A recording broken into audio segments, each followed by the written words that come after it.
Guys, nandito po kami sa ospital.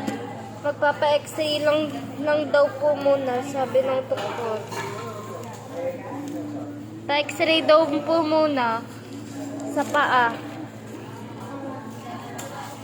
Nagbibilang na po to ng pera si aso ko. Hi, aso ko.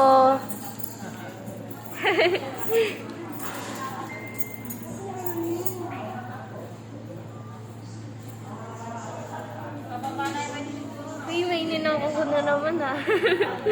Sorry sila. So, ninakaw ko ito.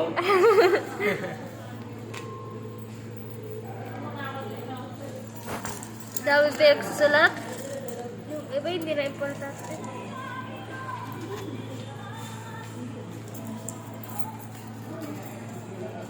Alis ka na daw dito yo. Pinapatawag ka na.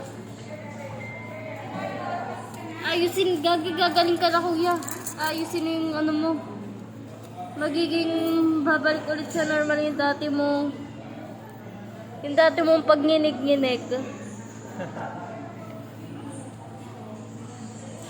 Babalik din yan sa normal. Pati yung ito, babalik din yan sa normal. Ang tagal na nga yan eh. Huwag mo siya paabutin ng 3 minutes ang video ha. Bakit? Kasi mahaba na yan. Kita mo ng tuta. Ampunin niyo na ho ako.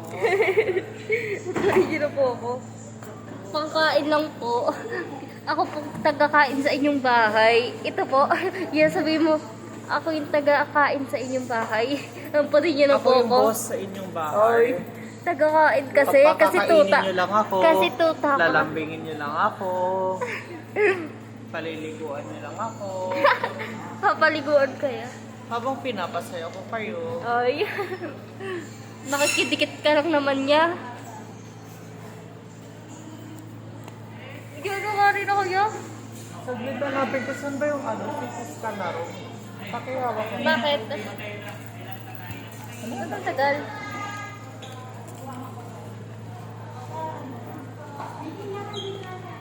Guys, sa hospital kami. Para sa katawan. Body. Hey, doktora.